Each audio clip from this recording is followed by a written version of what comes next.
دکھاتے ہیں. آپ کو دکھایا جاتا ہے اس دنیا میں سب سے پہلے خلیفہ جو ہیں, سب سے پہلے دنیا میں خلیفہ کون ہے؟ ہمارے پاس سب سے پہلے خلیفہ دنیا کے اندر جو ہے وہ حضرت آدم علیہ السلام. اللہ تعالیٰ نے آدم کو ایک خلیفہ بنا کے بھیجا. اب آپ اس پیچھے کی دنیا میں اس کو ہم بعد میں ڈسکس کریں گے, مگر آ جاؤ. سب سے پہلے رسول اللہ صلی اللہ علیہ وسلم سب سے پہلے خلیفہ ہیں. کس کے خلیفہ ہیں؟ اللہ کے. مسلمانوں کا خلیفہ نہیں ہوگا, اللہ کا خلیفہ ہوتا ہے. خلیفہ کا مطلب ہوتا ہے نائب, اور نائب کے وہی اختیارات ہوتے ہیں جو اس کے ہوتے ہیں, مالک کے ہوتے ہیں. میں کلاس کا ٹیچر ہوں, میں اس کو کھڑا کرتا ہوں کہ اب تم ٹیچر ہو یہاں پہ کلاس میں. اس کو نہیں کھڑا کرتا, میں اس کو کھڑا کرتا ہوں کہ آج کے بعد تم اس وقت کلاس کے ٹیچر ہو, میں جا کے پانی پینے کے لیے جا رہا ہوں. جب میں نے اس کو اپنا خلیفہ اور اختیارات دے کے گیا ہوں تو اس کے پاس ہر وہ اختیار ہوگا جو میرے پاس تھا. یہ آپ کو کلاس سے اٹھا بھی سکتا ہے, نکال بھی سکتا ہے, کچھ بھی کرنا ہے, لیکن آپ نے اس کی اتباع کرنی ہے, کیونکہ اسلام درس سب سے پہلے دیتا ہے کہ آپ نے اتباع کرنی ہے. اسلام کے اندر لڑائی کی اجازت ہی نہیں ہے. وہ آپ کو کہنا ہے آپ نے اتباع کرنی ہے, بھلے کالا کوئی حبشی کوئی بھی آپ کے اوپر خلیفہ بنا دیا جائے, اگر بنا دیا تو اب آپ نے اس کی اتباع کرنی ہے. اطیعوا اللہ واطیعوا الرسول واولي الامر منکم, یہ آپ کو کرنی ہے, بھلے کسی کو بھی میں بنا کے چلا جاؤں. اختیارات وہی ہیں. اللہ تعالیٰ نے اپنی جو خلافت تھی وہ انسان کو دی ہے. اور میں یہاں پہ کہتا ہوں چلو اس وقت رسول اللہ سے سٹارٹ لیتے ہیں. رسول اللہ کو خلافت دی. جب رسول اللہ کو خلافت دی تو رسول اللہ کے پاس کیا کیا چیزیں دے دی؟ علم, دین کا پورا علم آپ کے پاس, سیاست پوری آپ کے پاس فوج پوری آپ کے پاس, اور آپ کے پاس روحانیت پوری آپ کے پاس. یہ رسول اللہ کے پاس تھا, یہ چاروں چیزیں. ان چیزوں کے ساتھ آپ خلیفہ بنے ہیں 13 سال کی جدوجہد کے بعد, جب آپ مدینہ میں آئے ہیں, کیونکہ وہاں آپ نے حلال اور حرام کرنا شروع کیا. مکہ کی زندگی کے اندر آپ نے حلال حرام نہیں کیا ہے, آپ نے مدینہ کی زندگی میں آ کے حلال حرام کرنا شروع کیا. اب 1400 سال سب سے پہلے خلیفہ ہمارے بن گئے رسول اللہ صلی اللہ علیہ وسلم. رسول اللہ کی خلافت کے فوراً بعد جب رسول اللہ کا انتقال ہوا, اب رسول اللہ کے بعد اب خلیفہ آئے پہلے. انہوں نے اپنے آپ کو کہا خلیفۃ الرسول. وہ خلیفۃ اللہ نہیں ہوئے, وہ خلیفۃ الرسول ہوئے.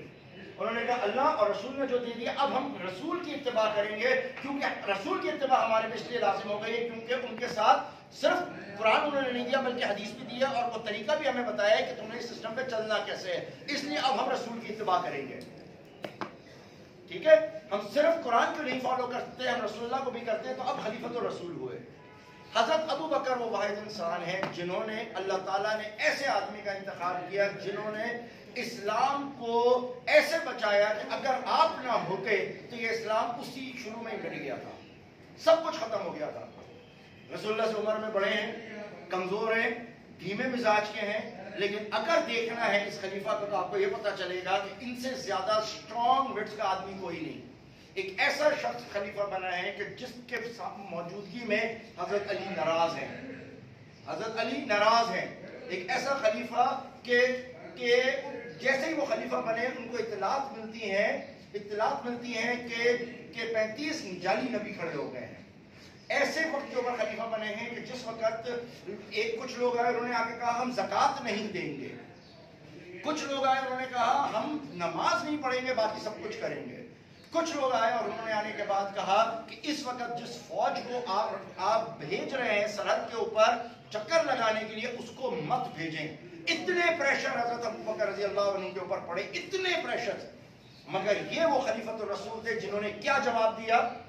بولا میں کسی ایسی چیز کو نہیں روک سکتا جس کا حکم رسول اللہ نے دیا ہو. ایک فوج رسول اللہ بھیج رہے ہیں اور اب میرے ہاتھ میں اختیار ہے, میں کسی صورت نہیں روک سکتا مجھے اس فوج کو بھیجنا ہے, کیونکہ اس کا حکم رسول اللہ نے دیا ہے, تو میں خلیفہ ہوں, مجھے اس کو عمل کرنا ہی کرنا ہے. اتنا بڑا کلیجہ کسی کا نہیں تھا جتنا حضرت ابو بکر کا تھا. ایز خلیفہ انہوں نے اتنا بڑا سٹینڈ لیا کہ انہوں نے کہا جتنے بھی یہ جھوٹے نبوت کے دعویدار ہیں سب کو جا کے قتل کرو.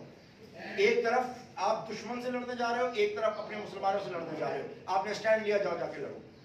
یہ حضرت ابو بکر جب سٹینڈ لیتے ہیں تو حضرت عمر جیسا بہادر ترین آدمی وہ آ کے ان سے کہتا ہے تھوڑا سا ہلکا ہو جائے, تھوڑا سا وہ کر لیں, کمپرومائز کر لیں. اور وہ ان کو دیکھ کے جلال میں کہتے ہیں تم جہالت میں بہادر تھے, اب تم اتنے بزدل ہو گئے ہو.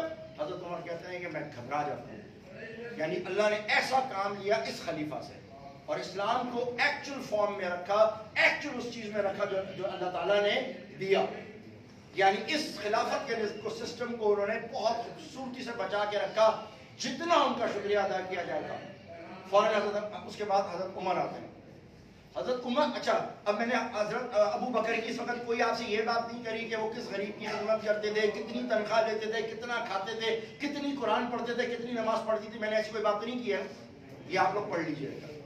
میں صرف پولیٹیکل ایک خلافت کیا ہے میں وہ بتا رہا ہوں. حضرت عمر جن کو شیطان دیکھ کے گلیوں سے بھاگ جاتا ہے. حضرت عمر کے دور میں آپ کا جیل کا سسٹم، نہروں کا سسٹم، پانی کا سسٹم، اور سب سے بڑا اتنا بڑا کام انہوں نے کیا. حضرت عمر نے اتنی بڑی کام کیا کہ اگر حضرت عمر وہ کام نہ کرتے تو آج مسلمانوں سے بڑا جاگیردار کوئی نہ ہوتا. آج مسلمان سب سے بڑے جاگیردار ہوتے. اتنا بڑا فیصلہ. اور یہ وہ حضرت عمر کہ جب کوئی بات کرتے تھے تو اللہ تعالیٰ ان کی بات میں تصدیق میں قرآن کی آیت بھیج دیا کرتا تھا. وہ حضرت عمر، انہوں نے ایک اتنا بڑا فیصلہ کیا. فیصلہ کیا ہے آپ سنیں گے. دنیا کی کوئی اکانومی اس کا مقابلہ نہیں کر سکتی. اصول یہ تھا، ہے اور ہمیشہ سے رہا ہے کہ جو جس ملک کو تک قبضہ کرے گا تو اس کے سپاہیوں میں وہ جو آپ کی وہ تھی مال غنیمت تھا وہ بڑھتا تھا. جب مسلمانوں نے بڑے بڑے علاقے، بڑی بڑی ایگریکلچرل لینڈز کے اوپر قبضہ شروع کر دیا، جب وہاں مسلمان فاتح ہوئے تو جو مسلمان وہاں پر گئے ان کی ہو گئی نا وہ زمین، وہ ساری زمین اب ان کی ہو گئی. اب وہ اس کے اوپر رہتے تھے. جب یہ خبر حضرت عمر کے پاس آئی تو حضرت عمر نے اس منصب پہ بیٹھ کے کہا یہ زمین کسی بھی فوجی کو نہیں دی جائے گی، ورنہ 50,000 آدمی جاتے اور 5 لاکھ ایکڑ زمین ملتی تو سوچو کتنا بڑا جاگیردارانہ سسٹم پیدا ہوتا. حضرت عمر نے کہا یہ زمین تمہاری نہیں ہے، کسی سولجر کو نہیں ملے گی، یہ بیت المال میں جمع ہوگی.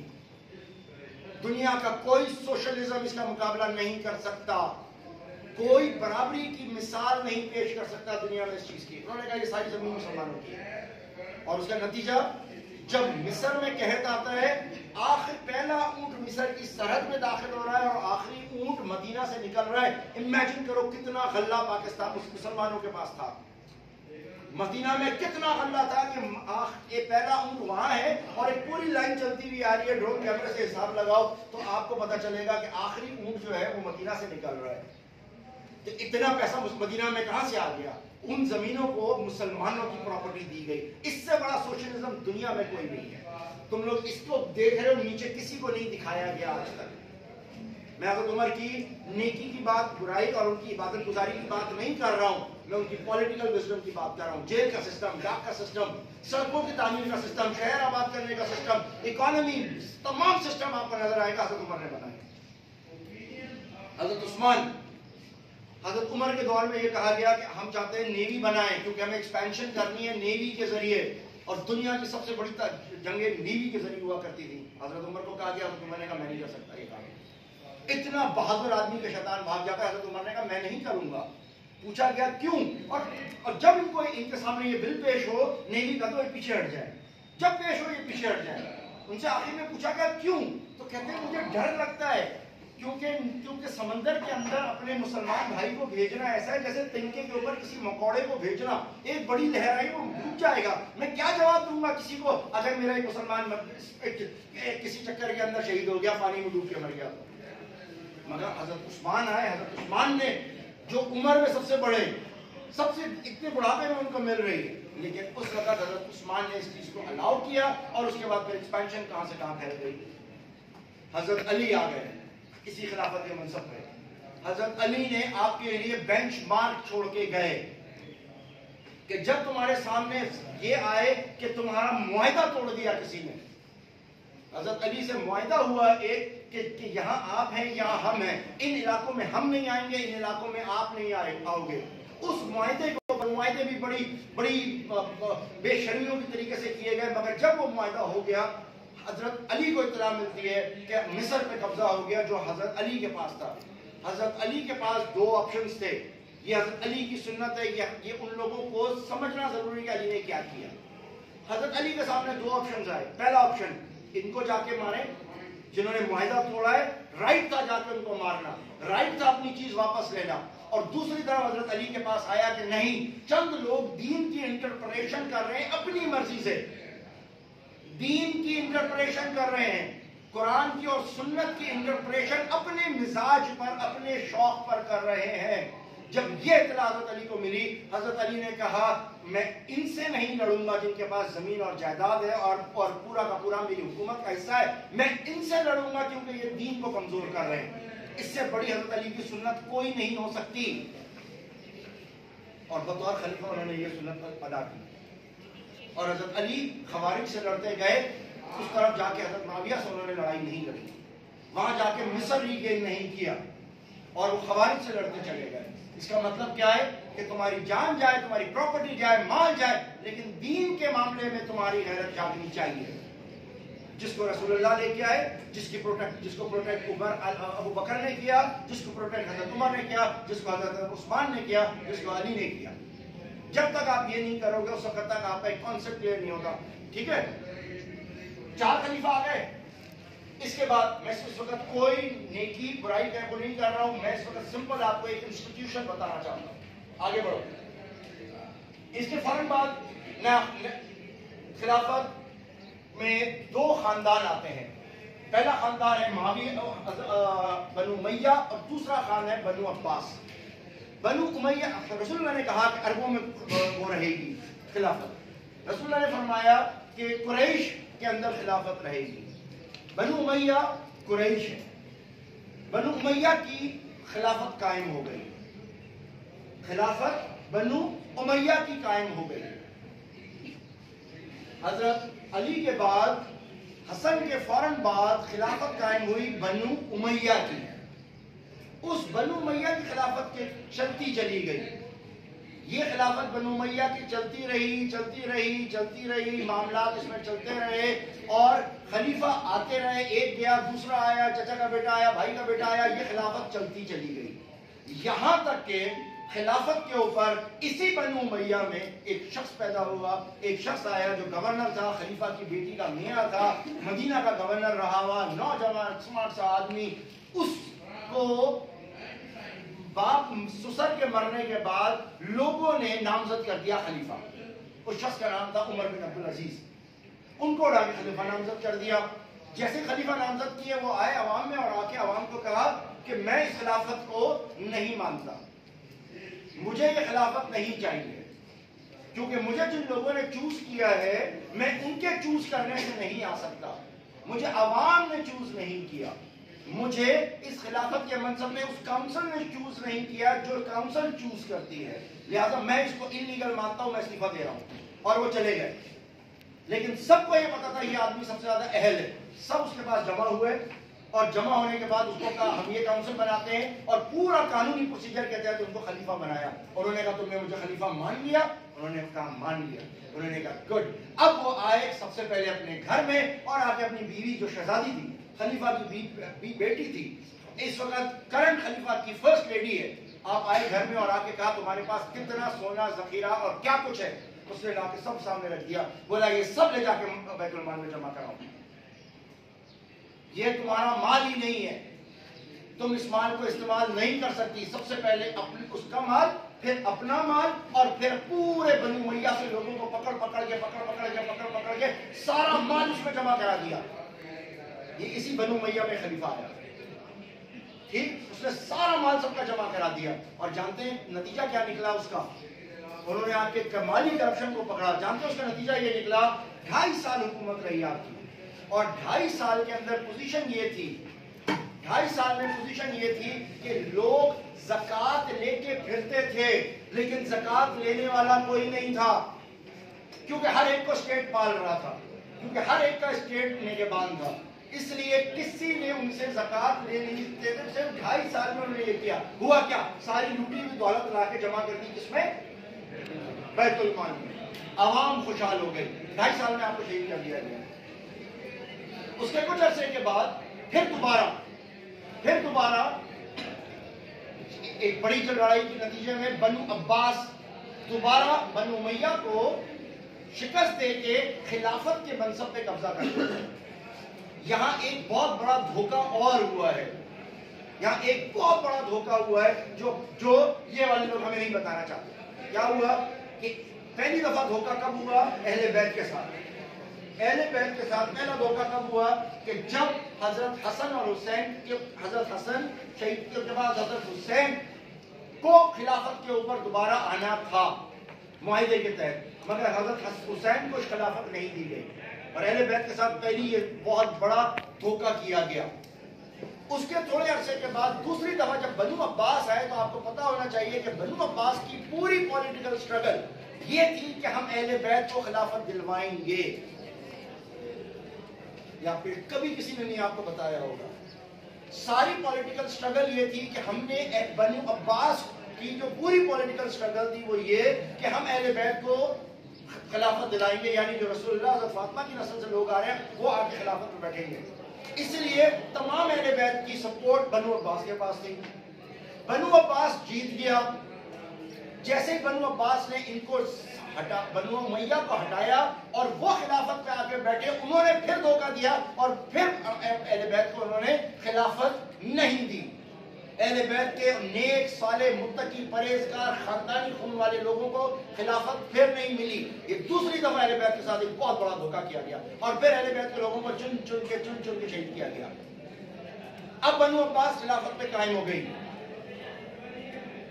امیہ کے بعد خلفائے راشدین کے بعد بنو امیہ کی خلافت، بنو امیہ کی خلافت کے بعد بنو عباس کی خلافت. اسی بنو عباس کی خلافت کے ٹائم کے اوپر بنو امیہ کا ایک لڑکا بھاگ کے اسپین پہنچ جاتا ہے. اسپین، اس کا نام عبد الرحمن تھا. عبد الرحمن اسپین پہنچ جاتا ہے اور وہاں وہ اپنی بہادری سے اسپین پہ قبضہ کر لیتا ہے بنو امیہ کا. نتیجہ اس کا یہ نکلتا ہے کہ اب خلافت پھر ایک دفعہ دو حصوں میں بٹ گئی. اب انسٹیٹیوشن آف خلافت پھر دو حصوں میں چلا گیا. ایک خلیفہ عباس کا ہے اور ایک خلیفہ امیہ کا ہے. ایک عباسی خلیفہ بن گیا، ایک امیہ بن گیا. اب ان کے پاس ان کے لوگ ان کے ہاتھ پہ بیعت کر رہے ہیں اور ان کے لوگ ان کے ہاتھ پہ بیعت کر رہے ہیں. انسٹیٹیوشن آف خلافت واز دیئر، بٹ یہ بھی کمزور، یہ بھی کمزور. ان کی کمزوری کا فائدہ لیتے ہوئے، ان کی کمزوری کی وجہ سے چھوٹے چھوٹے علاقوں کے اندر امن قائم کرنے کے لیے نوجوانوں نے اپنی اپنی سلطنتیں قائم کرنا شروع کریں.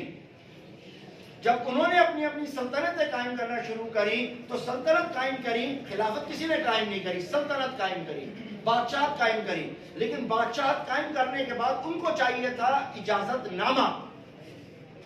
اجازت نامہ چاہیے ہوتا تھا کہ میں آپ کے نام پر خلاف بادشاہت یہاں کرنا چاہتا ہوں. جن لوگوں کا ایکسس عباس کے ساتھ تھا، بنو عباس کے، وہ بنو عباس کے ریپریزنٹیٹیو بن جاتے تھے اپنے اپنے علاقوں میں. یہ ساری باتیں آپ کے لیے پہلی دفعہ آ رہی ہوں گی دماغ میں. جن جن کا کی ایکسس امیہ کے ساتھ تھی وہ علاقے قابو کرتے تھے، اپنے آپ کو سلطان کہتے تھے، اپنے آپ کو بادشاہ کہتے تھے اور وہ بیعت کرتے تھے اس کے ہاتھ پہ. ان دونوں میں سے کسی ایک خلیفہ کے ہاتھ پہ بیعت کرنا لازم تھا، کیونکہ رسول اللہ کی حدیث ہے کہ کوئی شخص بنا کسی خلیفہ کے ہاتھ پہ بیعت کیے مر گیا تو وہ جاہلوں کی موت مرا. سمجھ آ رہی ہے بات؟ میں جو کچھ اس وقت ڈسکس کر رہا ہوں یہ 610 سے شروع ہو کے 1924 تک کی بات کر رہا ہوں میں آپ سے. ٹھیک؟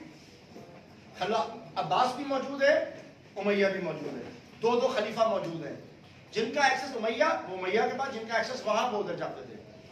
لیکن حکومت کرنے کے لیے آپ کو پر لازم تھا کہ آپ کسی ایک کے پاس ضرور جائیں گے.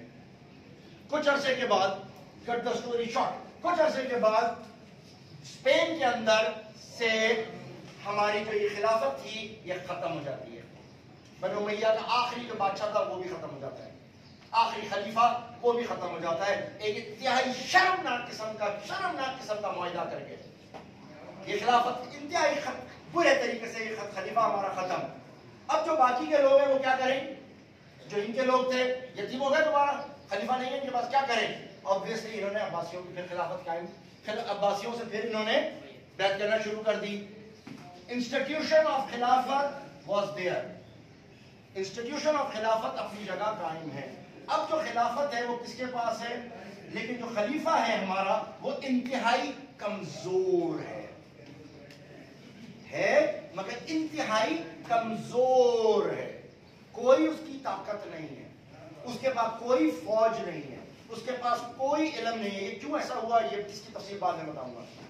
لیکن اب خلیفہ ہے لیکن کمزور ہے, اس کی کوئی بیکنگ نہیں ہے. طاقت کس کی ہے؟ ادھر سے اللہ پر سلام کی, دوسری طرف سے ارطغرل اٹھ رہا ہے, تیسری طرف سے تیسرا آدمی اٹھ رہا ہے, چوتھی طرف سے چوتھا اٹھ رہا ہے, ادھر سے اکبر بابر کی طرف سے لوگ آ رہے ہیں, ادھر سے تیسرے لوگ آ رہے ہیں, ہر کوئی الگ الگ جگہ سے اٹھ رہا ہے. ہندوستان میں کبھی سید لوگ آ رہے ہیں, کبھی لودھی آ رہے ہیں. اب جو ہندوستان میں لودھی آتا تھا یا ہندوستان کے اندر قطب الدین ایبک آیا یا یہ جو دوسرے لوگ آئے, انہوں نے کس سے پرمیشن لی اپنی خلاف اپنی بادشاہت کی؟ بابر نے کس سے پرمیشن لی؟ اب لودھی نے اکبر نے کس سے لی؟ یہ وہ چیزیں جو آپ کو نہیں بتائی جاتی, جو بتائی نہیں جاتی, صرف اندھا رکھنے کے لیے. ہر بادشاہ جس جگہ پہ قبضہ کرتا تھا وہ قبضہ کرنے کے بعد ایک لیٹر لکھتا تھا, اور لیٹر لکھنے کے بعد جواب اجازت مانگتا تھا وقت کے خلیفہ سے کہ صاحب میں نے یہ ٹیریٹری قبضہ کر لیا ہندوستان کی, اور اس جگہ پہ میں بالکل قبضے میں ہوں, فل کنٹرول میں ہوں, کوئی قتل و غارت نہیں ہے, کوئی لڑائی نہیں ہے, میں نے سب کو ختم کر دیا ہے. اب میں آپ سے اجازت چاہتا ہوں کہ مجھے اجازت دیں کہ میں یہاں آپ کے نام پر حکومت کر سکوں. آپ کے نام پہ کیوں؟ کیونکہ آپ اللہ کے نائب ہیں, میں آپ کے نام پر حکومت کرنا چاہتا ہوں. بادشاہ اتنا کمزور تھا خلیفہ ہمارا, اتنا کمزور تھا وہ خلیفہ کہ وہ بیچارہ لکھ کے دے دیتا تھا جی میں نے اجازت دے دی. اسی لیے اس کے بعد ہر جمعے کے اندر اگر آپ دیکھیں گے, آج بھی اگر آپ جمعے کی نماز میں جائیں گے تو جو خطبہ ہوتا ہے, خطبے کا پہلا حصہ وہی ہے, اس میں ایک لفظ آتا ہے السلطان یعز اللہ من احاطہ فی الارض, کہ سلطان, یہ عربی کا لفظ نہیں ہے, یہ فارسی کے بعد کا لفظ ہے, کہ سلطان اللہ کا سایہ ہے زمین پر. سلطان کے پاس یہ اختیار کس نے دیا تھا؟ خلیفہ نے دیا تھا. اس انسٹیٹیوشن نے دیا تھا اس کو یہ اختیار کہ تم جاؤ. اب جہاں بادشاہ آ رہا ہے وہاں خلیفہ, جو بادشاہ بن رہا ہے, یہ بادشاہ الگ, یہ بادشاہ الگ, یہ بادشاہ الگ, لیکن ان سب کو حکومت کی اجازت کون دیتا ہے؟ خلیفہ دیتا ہے. یہاں تک کہ جب اللہ پر سلام جو پوری دنیا کو فتح کرتا ہوا, مسلمانوں کے سارے علاقوں کو کنٹرول میں لیتا ہوا آیا, جب بغداد میں آیا, اس بغداد میں سلطنت امیہ کا ایک خلیفہ تھا. اتنے کمزور لوگ ہیں کہ مجھے ان کے نام بھی نہیں پتا تھا. یہ اتنے بے شرف چھوٹے چھوٹے کمزور خلیفہ ہو گئے تھے. اس انسٹیٹیوشن کے اندر ایسے نکمے لوگ بیٹھ گئے تھے, بڑی کرسی پہ چھوٹے چھوٹے لوگ بیٹھ گئے تھے, نام بھی نہیں بتاؤں گا. بہرحال وہ جب آیا جب اللہ پر سلام آیا, اتنا بڑا بادشاہ, تو اس وقت کا جو خلیفہ تھا مسلمانوں کا, جو کمزور سا آدمی, کسی کی کوئی طاقت نہیں اس کے پاس, اس کو اس نے اٹھا کے گھوڑے پہ بٹھایا اور اس کا گھوڑا پکڑ کے چلا, یہ دکھانے کے لیے کہ خلیفہ اصل طاقتور ہے اور میں خلیفہ کا غلام ہوں, میں خلیفہ کا بیعت زدہ ہوں. اور پوری دنیا کا اصول یہی تھا. صلاح الدین ایوبی وہ خلیفہ سے اجازت لے کے کام کرتا تھا, اس کا نور الدین زنگی خلیفہ سے اجازت لے کے کام کرتا تھا, ہر کوئی خلیفہ سے, اکبر ہو, بابر ہو, سب ہو, ان سب نے ہمیشہ خلیفہ سے اجازت طلب کری اور پھر حکمرانی کری. کسی نے ڈائریکٹ حکمرانی نہیں کر سکتا تھا جب تک وہ خلیفہ سے اجازت نہ لے لے. مگر یہ چیز آپ کو ارطغرل کے ڈرامے میں بھی نہیں دکھے گی, وہاں بھی آپ کو صرف یہاں تک نظر آ رہا ہے. لیکن جب آپ ان بادشاہوں کا پوچھیں گے اور ان کے بارے میں دیکھیں گے تو پتہ چلے گا یہ بادشاہ سلطان جو نیچے لوگوں کو پاور دیتے تھے, ان کو پاور دیا تھا بیسیکلی خلیفہ وقت نے, اور خلیفہ وقت اپنی جگہ قائم تھا.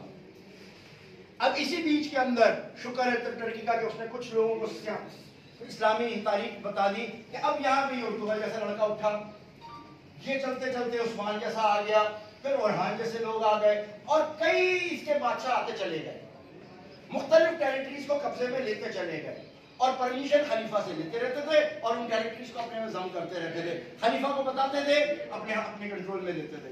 مگر ایک سٹیج پہ آ کے, ایک سٹیج پر آ کے, اب آپ کے اصل سوال کا جواب آئے گا, ایک سٹیج کے اوپر آ کے جب خلیفہ کے وقت جو سلطان تھا اس کے کنٹرول میں حجاز بھی آ گیا, حجاز سے مراد مکہ اور مدینہ, جب اس خلیفہ وقت کے کنٹرول میں بیت المقدس بھی آ گیا, یعنی تینوں ہولی ماسک اس کے قبضے میں جب آ گئی, اس کے دسترس میں آ گئی اور خلیفہ کے دسترس سے بالکل نکل گئی, تب اس وقت سلیم نام کے ایک سلطان کو, سلطان سلیم جو ٹرکی اوریجن کا تھا, جو عربی نہیں تھا, اجمی نسل کا تھا, اس آدمی نے پہلی دفعہ اپنے علماؤں سے مشورہ کیا، فیصلہ کیا، اور اس نے ایک بہت ہی ڈیرنگ سٹیپ اٹھایا۔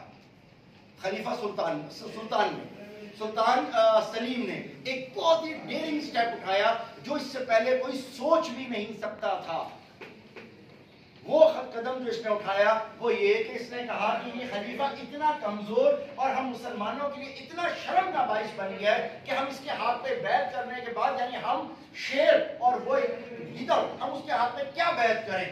اس نے اتنا ڈیرنگ سٹیپ لیا، اتنا ڈیرنگ اجتہاد کیا کہ اس نے لے جا کے خلیفہ وقت کو اٹھا کے سائڈ پہ پھینکا، اور اب اس نے سلطان کے ساتھ لفظ خلافت بھی اپنے ساتھ جوڑ لیا کہ آج کے بعد میں خلیفہ بھی میں ہوں۔ یہاں سے ابتدا ہوئی ترک خلافت عثمانیہ کی، یہاں سے ابتدا ہوتی ہے، اور پھر 1500 کے بعد جب یہ ابتدا ہوتی ہے تو 1600 1700 1800 1924 کے اندر اس آخری خلیفہ کو جو اتنا کمزور ہو گیا تھا کہ اس کے ایک فوجی میجر آیا اور اس میجر نے کہا آپ کی ایسی کی تیسی، گڈ بائے، بائے بائے، آپ اپنے گھر جائیں۔ اور اس نے ایک قانون بنا کے، جو ایک سسٹم تھا مسلمانوں کا، جو یہ پیرلل دنیا چل رہی تھی، اس دنیا کو اس نے بائے بائے کر کے خلافت کو ختم کر دیا۔ تو پچھلے 100 سال سے جتنے مسلمان مرے ہیں وہ سارے جہالت کی موت مرے ہیں، اور ہم سب اس جاہلوں میں سے ہیں جو وداؤٹ خلیفہ جی رہے ہیں۔ جب خلافت ختم ہوئی تو سب سے زیادہ خلافت کے لیے کس نے شور مچایا؟ آپ کو پتا ہے، تاریخ میں آپ پڑھیں، خلافت کی سب سے بڑی موومنٹ ہندوستان میں ہوتی ہے۔ کیوں تھی؟ ان کا ترکی سے کیا واسطہ تھا؟ او بھائی، ہمارا ڈائریکٹ واسطہ تھا کہ وہ ہمارا خلیفہ تھا۔ سعودی عرب میں بہت بڑی تحریک اٹھی، کیوں؟ کیونکہ ہمارا خلیفہ تھا۔ مصر میں ڈائریکٹ اٹھی، کیوں؟ ہماری وہ تھا۔ لیکن پھر ان سب تحریکوں کو ایسا دبا دیا گیا، ان کو اتنا بڑا دہشت گرد قرار دے دیا گیا کہ اخوان جنہوں نے خلافت کی بات کری، ان کا آخری آدمی صدر وزیر اعظم بنا، اس کو صدر بنا، اس کو بھی جیل دے مار دیا۔ جو اس خلافت کی بات کرتا ہے اس کے بعد اس کو ختم کیا جاتا ہے۔ جو پوائنٹ میں آپ کو بتا رہا ہوں وہ یہ کہ 610 میں جو خلافت قائم ہوئی تھی، جو انسٹیٹیوشن قائم ہوا تھا، 610 سے لے کے 1924 تک وہ قائم رہا۔ ایز این انسٹیٹیوشن کبھی بھی اس میں بریک نہیں آیا۔ سپلٹ ہوا، پھر دوبارہ سنگل پہ جمع ہوا، اور جمع ہوتے ہوتے 1924 کے اندر یہ انسٹیٹیوشن ختم ہوا۔ تو جہاں ہم اس اوپر والی دنیا کی بات کر رہے ہوتے ہیں، وہاں اس نیچے والی دنیا کے بارے میں ہمیں پتہ ہی نہیں ہوتا۔ کتنوں کو پتا تھی یہ باتیں جو میں نے بتائی ہیں؟ باہر جا کے پوچھو کتنے کو پتا ہے جن کو میں نے یہ والی بات بتائی ہے؟ کسی کو ان کے بارے میں نہیں پتا کہ یہ ایک انسٹیٹیوشن اس کے مقابلے میں ایک انسٹیٹیوشن تھا۔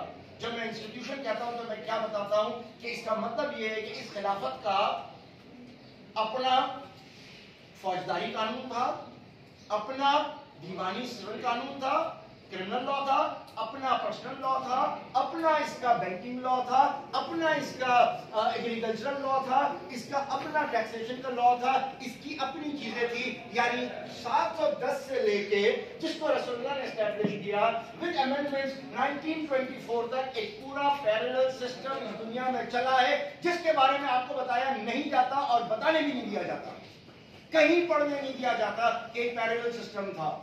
جب یہ آپ کو سمجھ میں آ گیا پیرلل سسٹم، تو پھر جب میں اگلے لیکچر میں آپ کو بتاؤں گا کہ اس پیرلل سسٹم میں جہاں یہ دنیا کالی دنیا میں تھی، جس کی وجہ سے میں اتنا پیسمسٹ ہوں، اور یہ دنیا اس وقت کس حال میں تھی اور یہ کیا کر رہی تھی، جب میں یہ آپ کو بتاؤں گا تب آپ کو احساس ہوگا کہ ہمیں کتنا اندھیرے میں رکھا گیا ہے۔